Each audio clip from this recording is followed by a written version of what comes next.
This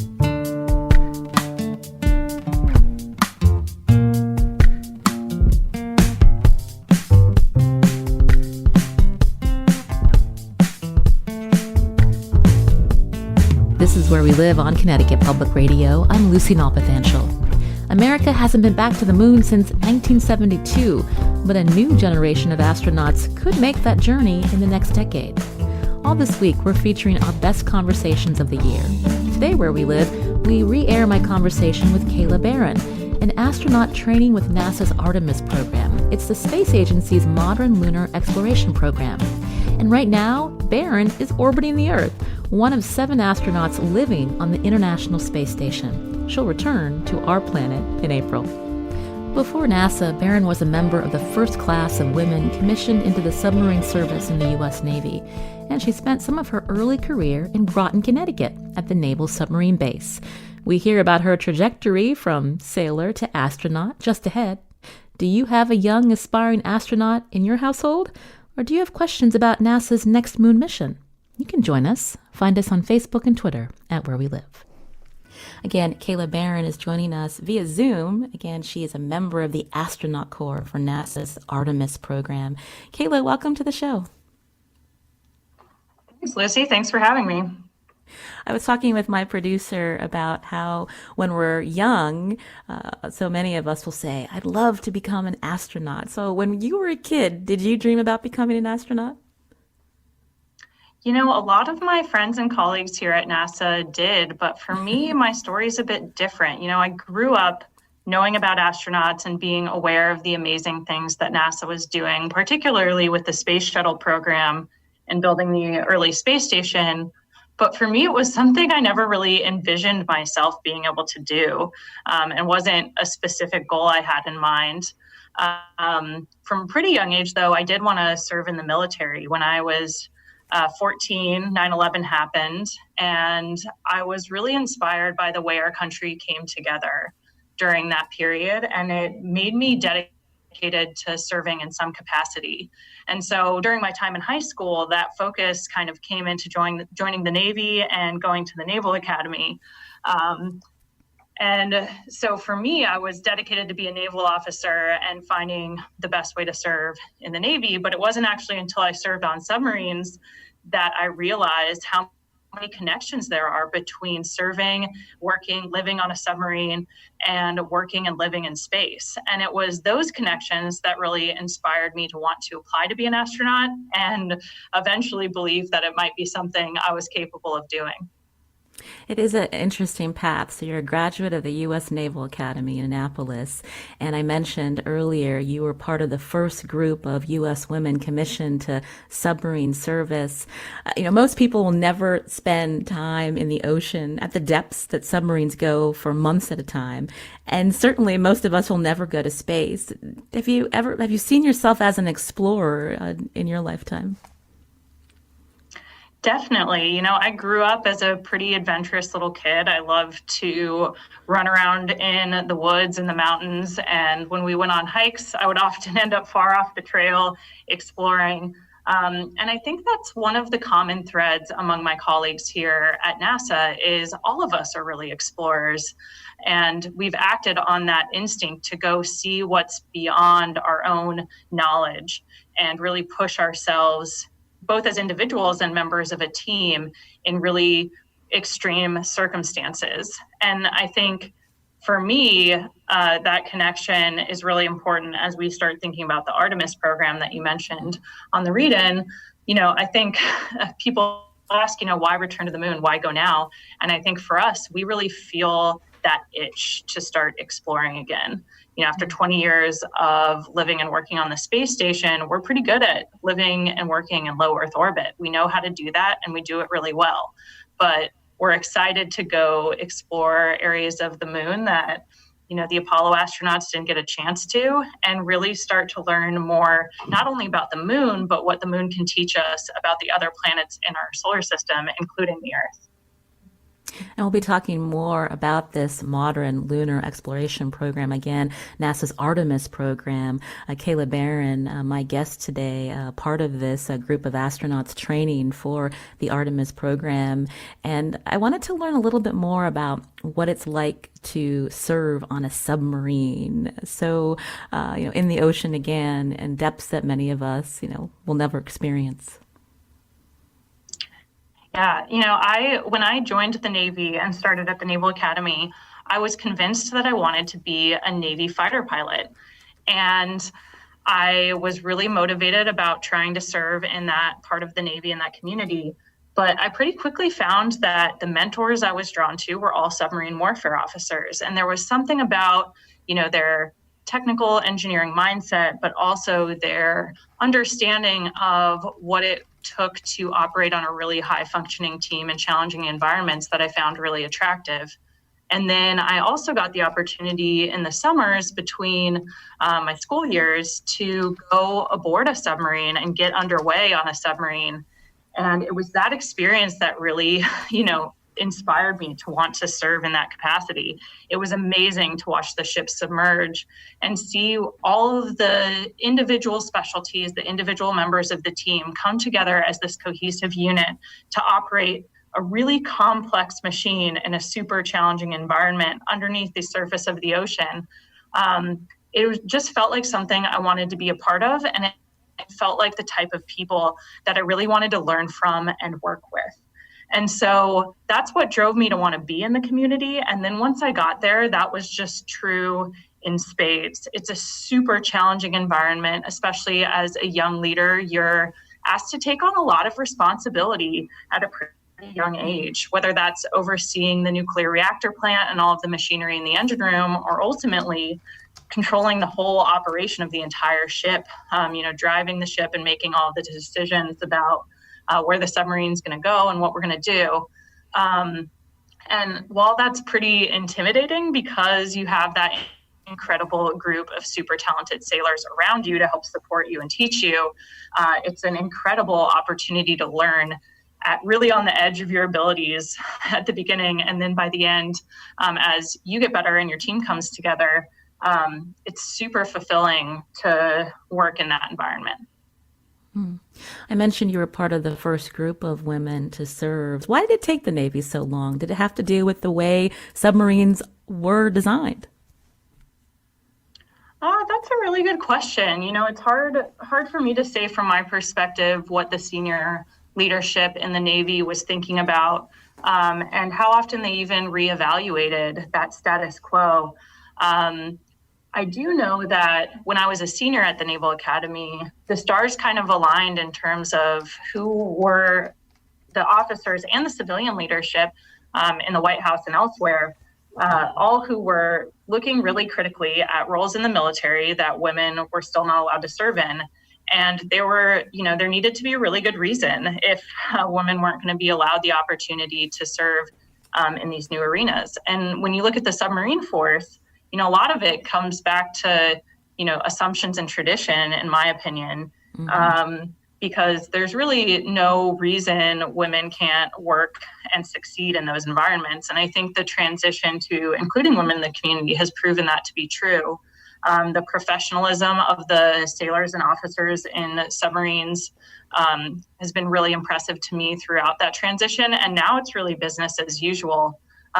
So I think once the community decided that that's the direction we were going to go, everybody really rogered up to that and made it work. So we see more women officers and enlisted women sailors in the submarine community today, Kayla? Yeah, absolutely. When it started with our group, it was a pretty small cohort, and it was only officers at first. And to your question kind of about how submarines are designed, it was natural for a few reasons to start with a officer corps, both to establish a presence of women on board in leadership before broadening it to our enlisted sailors as well, but also because it was just easier in terms of where we were going to live and what bathrooms we were going to use. The submarines were kind of already set up to support that. And there's been some retrofitting that's been necessary to provide separate bathrooms and separate berthing compartments for women for the enlisted sailors aboard submarines. But now, the submarine fleet, we don't have all of our submarines integrated yet, but we're really headed that way. And the ships that are integrated, it's gone almost without major problems. So I think it's integration that's going really well, and it's going to continue to expand over the coming years. My guest today is NASA astronaut Kayla Barron. Again, she's a member of the Astronaut Corps for NASA's Artemis program. It's the space agency's modern lunar exploration program. The aim is to have the first woman and the next man on the moon in the next decade. So let's talk about your training as an astronaut. So you spent time in the serving in the U.S. Navy. And when did you decide you were going to try to become an astronaut? And what was the process? Yeah, that's a really good question. So I served my first tour in the submarine force aboard the USS Maine. And as an officer in the Navy, you kind of switch back and forth between serving on a submarine, going out to sea and deploying, and then a time in a job, we call them shore duty billets, but jobs basically that support other things the Navy does that helps further our development, but also gives us kind of a break from being constantly deploying and out to sea. And so I was lucky enough to return to the Naval Academy to work for Admiral Ted Carter, who at the time was the superintendent of the Naval Academy, kind of the president of the university, and help work on his staff. And so during that period, I was doing a lot of reflection. It was the first time that I was able to reevaluate whether I wanted to continue to serve in the Navy or go do something else. And I did ultimately decide that I wanted to stay in the Navy and return to the submarine force. But during that period, when I was figuring all of that out, I was able to meet an astronaut through my work with Admiral Carter. And the opportunity to speak with her was really inspiring. She told me about her time during her space shuttle missions where she helped build the space station when it was first coming into existence.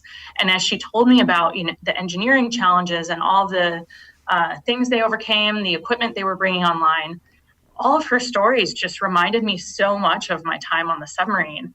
And that's when it clicked for the first time, all of those parallels between living and working beneath the surface of the ocean and living and working in space. The same things can kill you. You need the same things to keep you alive, and you need the same kind of team to succeed.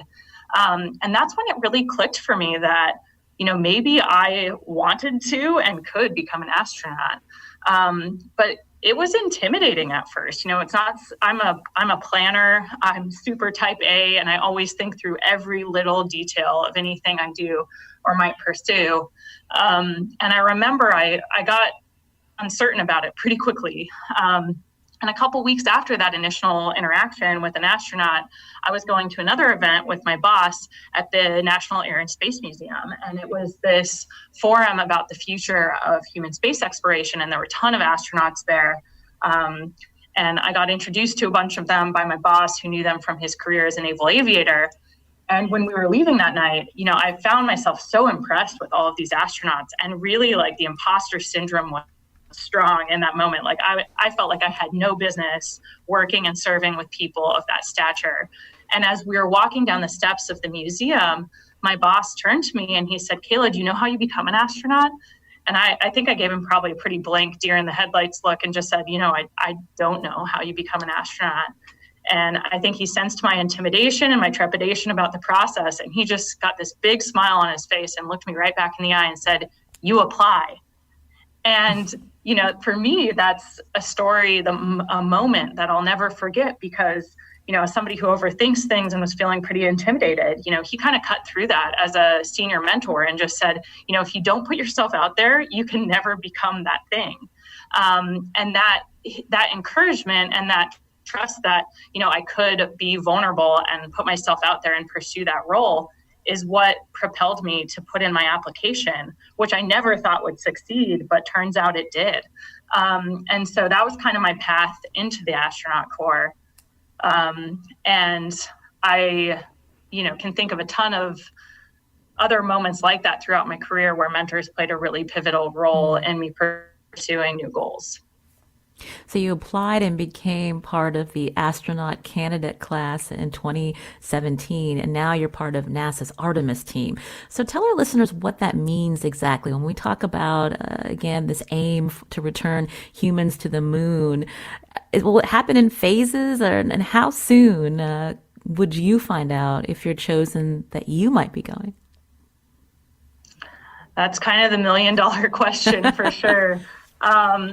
We're definitely, there's a huge amount of excitement here at NASA about the Artemis program and all of the things we're working on to achieve those really big goals. And like you said, it will happen in phases. So to date, my training has been sort of, astronaut basic training, the basic skills we need that will apply to sort of any mission we're doing. But the Artemis team and the Artemis program, things are really starting to come into focus, and we're working in a lot of different capacities. We're building a new rocket, a new space capsule that'll take us to space and return us home. We're building lunar landers, and eventually we'll be building lunar habitats and lunar rovers to explore further and stay on the moon longer. And the near-term goals we're shooting for are the first Artemis launches. So Artemis 1 will be an uncrewed launch of the Orion space capsule. And then Artemis 2, we're all really excited about because we're going to put human beings in that space capsule and send them to orbit the moon and return home. And then, of course, I think you'll really get people's eyes to light up around here when you start talking about Artemis 3, the goal of which is to land human beings on the surface of the moon by 2024. Which is just around the corner, especially in space flight preparation years. That's just really coming in fast. So we're getting ready to return to the moon and the surface of the moon to do science and also try to learn the skills and develop the technology we need to explore even further into the solar system in the future. You mentioned the goal is 2024, but we now have a new administration. And so the aim is that, again, all this work will continue. But can you remind us, Kayla, about the fact that humans haven't been on the moon since the 70s? And when we think about this new core of astronauts, how diverse this group is, and a little bit about what that means to you. Yeah, of course. I mean, the Apollo program is something that inspires all of us. It's incredible to think that we sent humans to the moon in such a short time frame, with the technology available at the time. And what they were able to accomplish is truly incredible. And I think for the astronaut corps, that is something that has inspired all of us to want to be astronauts in the first place. And for the past 20 years, we've been living and working in low Earth orbit aboard the International Space Station and been doing some incredible science. And I think we're starting to feel that itch to explore again. And we ultimately, a lot of us really want to go explore Mars. But Mars is incredibly far away. And the engineering challenges, the technical challenges of getting humans there safely are incredible. And so the moon offers this really amazing opportunity to, go do new science, go do more exploration, but also to use it as a proving ground for all the technologies we'll need to explore further into the solar system and eventually, send human beings to Mars. And so we've really come into focus for the moon being our next step in human space exploration. And like you said, the team looks a lot different now than it did in the Apollo era. And that's a reflection of the, progress in our society, but also of the decades of accomplishments of minorities and women in the astronaut corps since the Apollo era. And so for us, it's only natural that the Artemis team looks a lot more like the American public that it represents, because we're all here every day doing that work and preparing ourselves to be ready for that. So I think it's cool that, to us, it's business as usual, but we also acknowledge the huge accomplishment it will be to see, a woman step foot on the moon. Can't understate the importance of that difference in the Artemis program. And there are 18 astronauts in this corps. How many women, Kayla? There are 9 women out of the 18 astronauts on the Artemis team. And there's a chance you may be chosen for this phase when this project and program is ready to head to the lunar surface. Yeah, maybe. I mean, I think we all have our fingers crossed to be a part of one of those missions that head to the surface, but we're also really committed to each other and the mission. So, if it's not each one of us as individuals, it will be one of our teammates, one of our friends. And so I think no matter what, it's a huge win for the space program and the astronaut office to return to the surface of the moon. This is Where We Live on Connecticut Public Radio. I'm Lucy Nalpathanchel. My guest today, NASA astronaut Kayla Barron, a member of the astronaut corps for NASA's Artemis. Again, this is the space agency's modern lunar exploration program. To find us on Facebook and Twitter at Where We Live.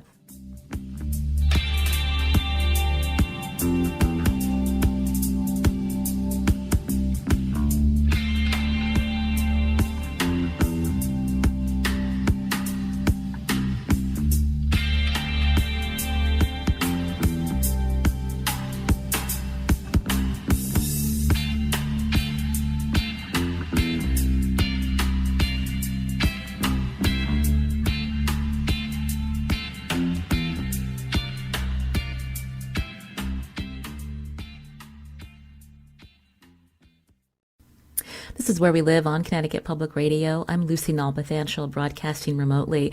Have you ever wanted to go to space? My guest today is NASA astronaut Kayla Barron. She's among the group chosen for NASA's Artemis program with the goal of returning humans to the moon in the coming years.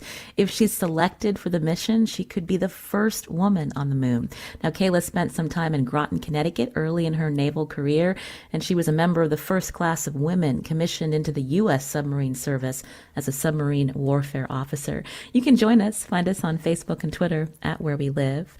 So when we talk about what it takes to become an astronaut, Kayla, what are the type of skills that you need? What are you learning? Yeah, that's a really awesome question because I think there are so many pathways into the astronaut corps.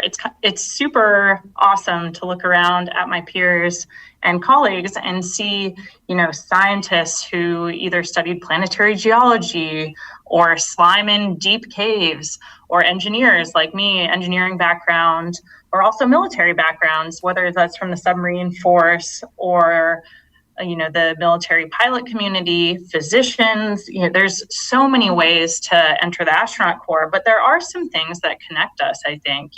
You have to have a background and an interest in STEM. You have to have a degree in a STEM field as well. That's kind of the only hard requirement. But beyond that, I think the things that we all have in common, despite that diversity of experience, is we're all explorers. We're all people who challenge ourselves, but critically, we're all people who have experience working on teams. Going to space is not something you can do by yourself, certainly not successfully. And so we're really focused on how can we bring all of those people with different experiences, backgrounds, perspectives, and expertise together to accomplish something that in abstract seems almost impossible to do, to go live and work in space and come home safely. That takes a lot of people with a lot of impressive talents and backgrounds. And so I think for people who are interested in becoming astronauts, for kids or students, that interest in STEM, like I mentioned, and that willingness to dedicate yourself to studying it is important, but also developing yourself as an individual, as a leader, but most importantly, as a teammate, and continuing to challenge yourself in ever, more difficult circumstances is a really important thing to do as you prepare yourself to be a part of a team like the one we have at NASA.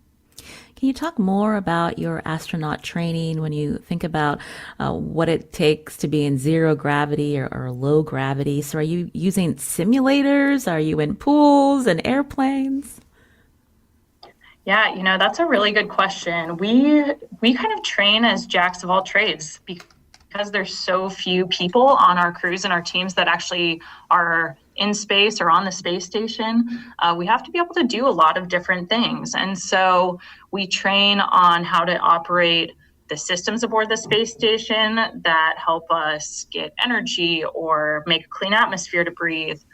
We train in how to conduct the scientific experiments, but there's a lot of, sort of specific astronaut skills that you have to learn and hone during your training, whether that's learning how to operate the robotic arm we have up there or learning how to do a spacewalk. And so spacewalks are a great example of how could you possibly train to do a spacewalk in microgravity here on Earth, where we're subject to the bounds of gravity.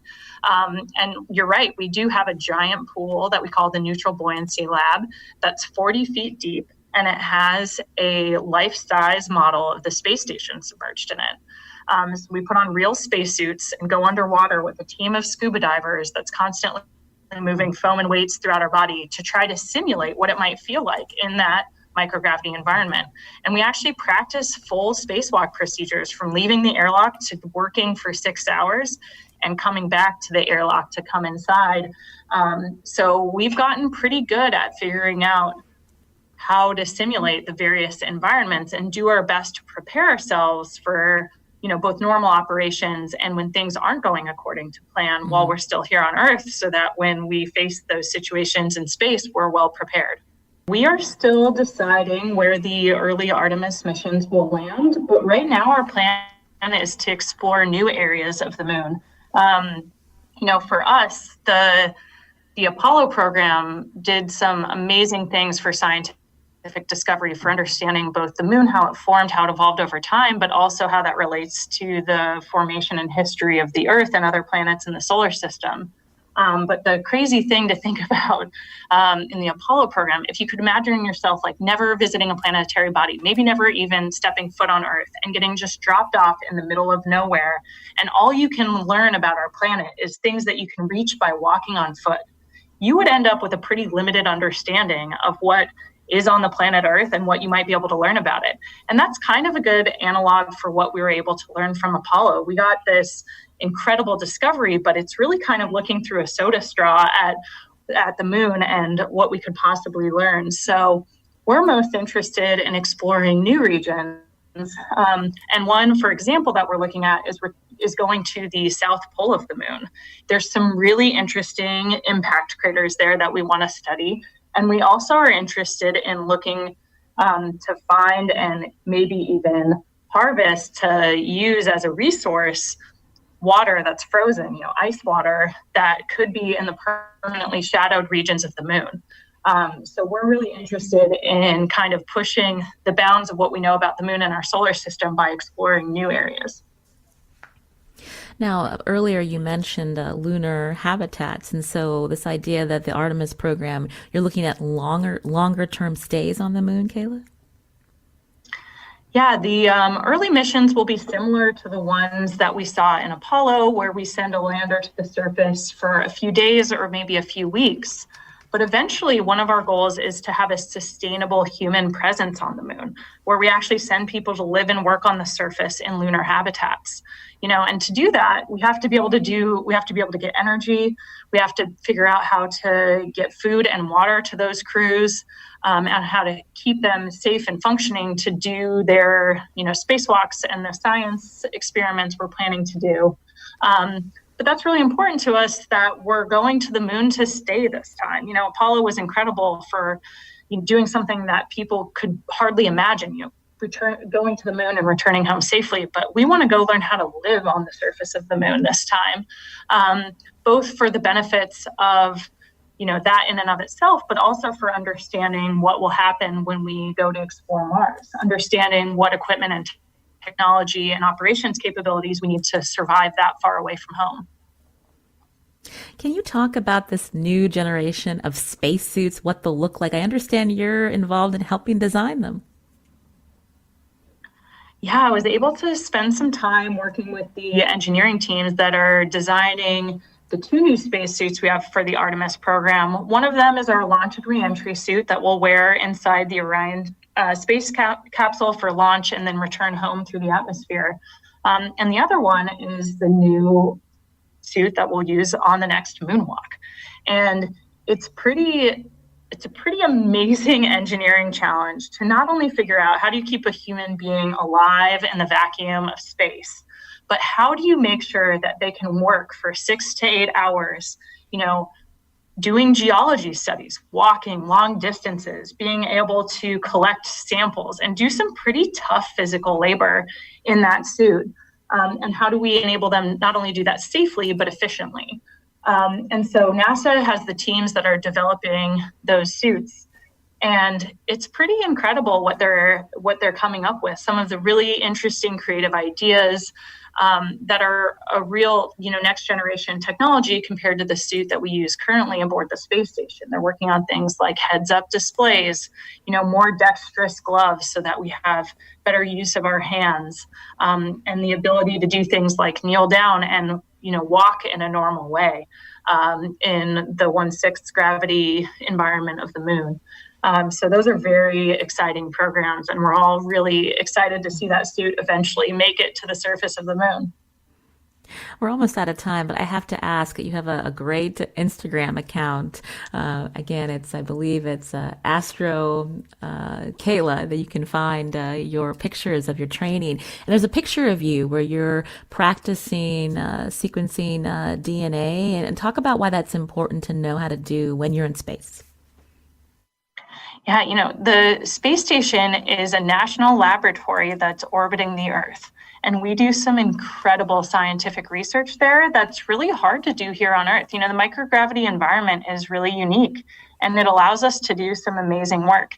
And being able to sequence DNA in space is a fairly new development. It was done for the first time by Kate Rubins in 2015, and she's actually on the space station again on a mission today. But it allows us to understand, the microbes that might be growing around us, to diagnose whether they might be dangerous to our health, but eventually also to help us understand what's happening to our own bodies and maybe diagnose illness when we're on a super long mission. Mars mission might be 2 or 3 years. And so we're trying to explore technologies that will help us understand what's happening to the human body. And so we know how to keep our astronauts healthy.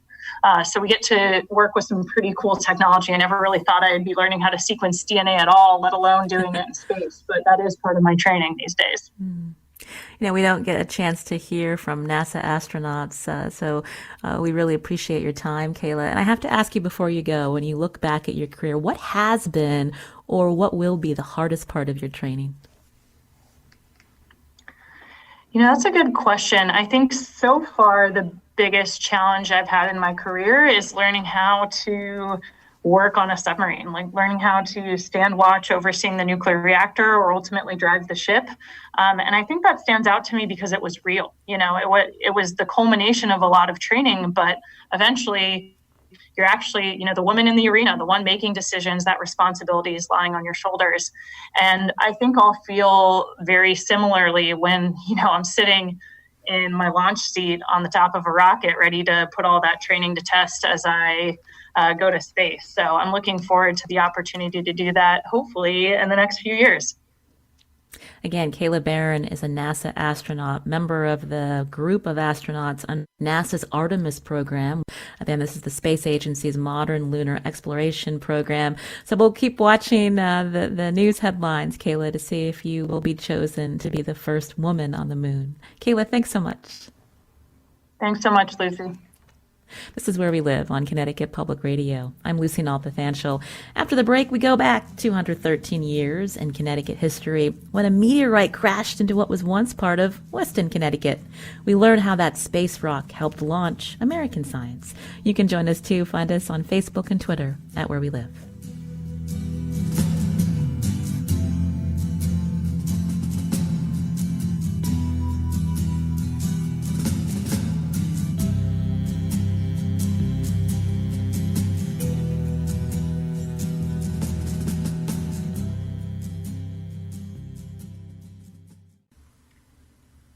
This is Where We Live on Connecticut Public Radio. I'm Lucy Nalpathanchel, broadcasting remotely. Now, we've been talking about space this hour. Some believe a space rock that fell to Earth in Connecticut in 1807 helped launch the study of sciences in the United States. For more, joining me now on Zoom is Catherine Prince. She's a visiting assistant professor of journalism at SUNY Purchase and author of the nonfiction book, A Professor, a President, and a Meteor, The Birth of American Science. Catherine, welcome to the show. Thank you. Thank you. It's a pleasure to be here. So I mentioned this day in 1807. So tell me what you know about what happened that day and what did witnesses say they observed? So the event happened, it was December 14th, 1807, 6:30 in the morning. And just at that time, a ball of fire it looked to be about 2/3 the size of the full moon from what the witnesses' perspective. This was seen actually from southern Vermont through Fairfield County, Connecticut, and witnesses later described hearing 3 loud booms. One of them said it sounded like a cannonball rolling along a wooden floor. So just to give you a perspective, like in Weston, there was a judge, Nathan Wheeler. He was taking his morning walk when he saw the sky illuminated.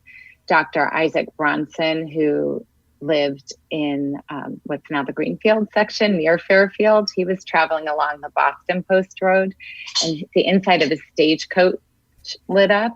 But even in Vermont, in Rutland, Vermont, a man had looked up from his doorstep and saw a meteor heading south and in Rentham, Massachusetts. So they all see this, but then kind of, don't report it to anyone except for Isaac Bronson, whose friend was Benjamin Silliman. And he told him, and Benjamin Silliman drops everything, grabs a colleague who was a classics professor, James Kingsley from Yale. He wanted him because Kingsley just had a really good skill for interviewing and writing. And the two of them come to Weston. And of course, in 1807, at this time, Weston was encompassing what is now Trumbull and Easton as well. So that's what they see. And some of them think, some of these witnesses think it's volcanoes on the moon. Some of them think it's something supernatural. They're not really quite sure exactly what they're seeing. So physically, how big was this meteorite? I understand that the largest known chunk, about the size of a basketball, sits on the 3rd floor of the Yale Peabody, which is under renovation now. But tell us about the meteorite that was found, the size. Right. Sure. So the meteorite ended up to be about 20 some odd pounds.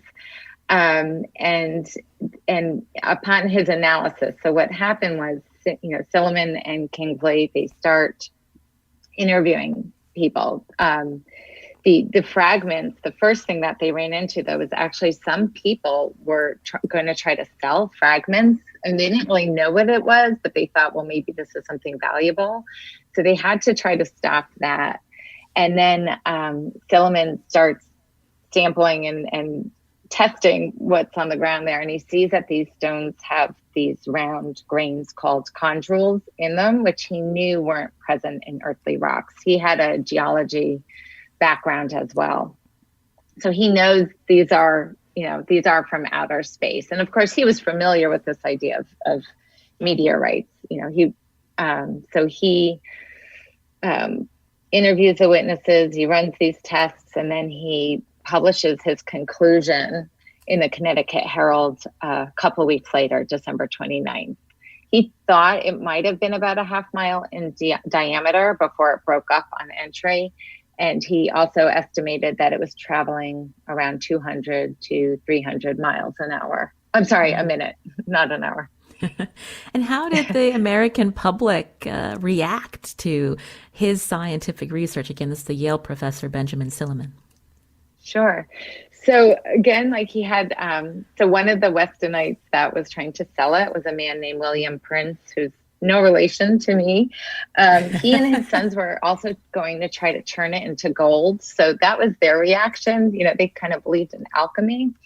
But the public, at the time, still, there's just such a skepticism, especially in New England at the time, for science. There was a real competing religion science divide going on, which I think in 2020, 2021, we can relate to. This issue is not new.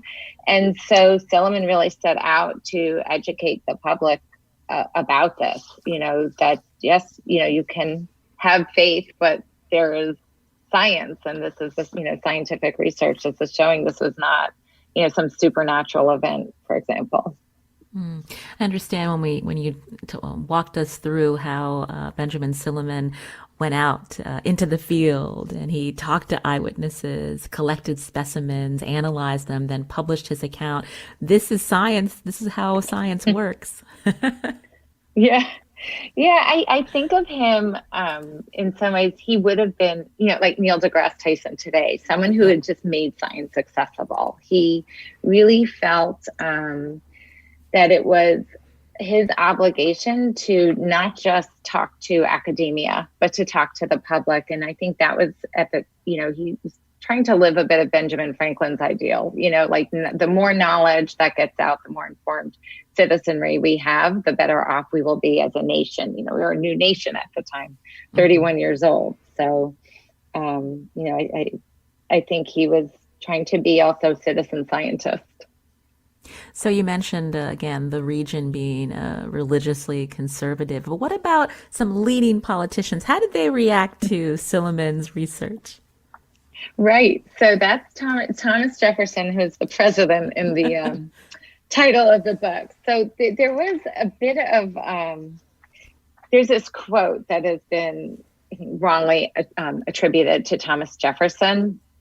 But it was said, and this has persisted, that Jefferson said it is easier to believe the two Yankee professors could lie than to admit that stones could fall from heaven. There's really no evidence to show that he actually said that. There was one scientist later in the 1860s who came across something that said, Jefferson something, it is a lie. Part of the problem was New England was not thrilled about the Jefferson win in that election. I think the Hartford Courant, if I remember correctly right now, put like a black band around the front page of the paper, that you would do for a funeral. So there was a big divide politically that spilled over into this, where some of the Congregationalists in New England really thought, pursuing science was not virtuous.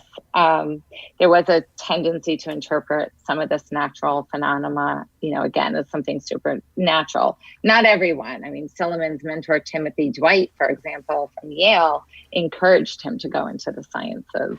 But it played out a bit. There was definitely that political. New England didn't think, Jefferson's collecting of mammoth bones, for example, was, something he should be doing. So when we talk about Benjamin Silliman today and the legacy of his work on this meteorite, tell us more about how it jump-started science in America. Did it put Connecticut on the map too? I think it put Connecticut on the map. And of course, Connecticut was on the map a bit during this time, not having anything to do with the science. But, Connecticut at one point had, there was that Hartford Convention, flirting with the idea of secession. But this definitely did, and it put Yale on the map. Just a quick little thing was he had thought about a career in law, and Timothy Dwight actually said, there's enough lawyers. How about science? So Silliman thought, why not? So he pursued geology and mineralogy, and he helped build the Yale Peabody's mineral collection. He it was the first and finest mineral collection at the time. He helped establish the Yale Medical School in 1813. He persuaded the Yale Corporation, as it was known at the time, to establish the Department of Philosophy and the Arts, which was science. He also launched scientific journals, the American Scientific Journal. So having done all of that, and he lectured widely, he really believed in, reaching the public about this. So the other thing that the subtitle of Birth of American Science is that his findings first get published in Connecticut, but then they later get published nationally, and then they get read internationally. And so for the first time, Europe looks now at this new nation and thinks, maybe not such a backwater after all. They have a seat at the table now, so to speak. Well, this has been really interesting. Again, Catherine Prince wrote the book, A Professor, a President, and a Meteor, The Birth of American Science. If you want to learn more about, again, what happened in 1807 when this meteorite crashed into Weston, Connecticut. Catherine, we just have a couple minutes. How did you get turned on to this story? So I got turned on to this story when it was the bicentennial, because I happened to live in Weston. Okay. And the town celebrated the bicentennial of this some years ago. And I was really intrigued, I think, more for what it was saying about where we were at the crossroads at the time in the United States. It's 31 years after the end of the War for Independence, and it's just this moment where, how are we going to go forward from a point of view of science and education, and what are we going to do with all that? So I found that really captivating, and so I just the people involved here, this image of him coming here and interviewing these New England farmers and judges and lawyers and their reactions to that, and I've just kind of always been interested in space and in NASA. Listening to your previous guest, I remember I grew up in Danbury, Connecticut, where the Hubble telescope lens was made, and visitors from the laboratory coming there and talking to us as grade school kids. So it's kind of just been something I've been interested in, and these somewhat, I guess, footnotes of history that I think tell a larger story. Well, we appreciate your time, Catherine Prince, visiting assistant professor of journalism at SUNY Purchase, and again, author of A Professor, a President, and a Meteor, The Birth of American Science. Put it on your reading list for 2021. Catherine, thank you. And we want to let our listeners know we heard about this story through Connecticut Mag and the Connecticut Files history column by Eric Ofgan. Thank you, Eric, for the heads up on this very interesting story. Today's show, produced by Carmen Baskoff. Our technical producer is Kat Pastor. On the phones today, Tess Terrible. We hope you're back with us on Monday.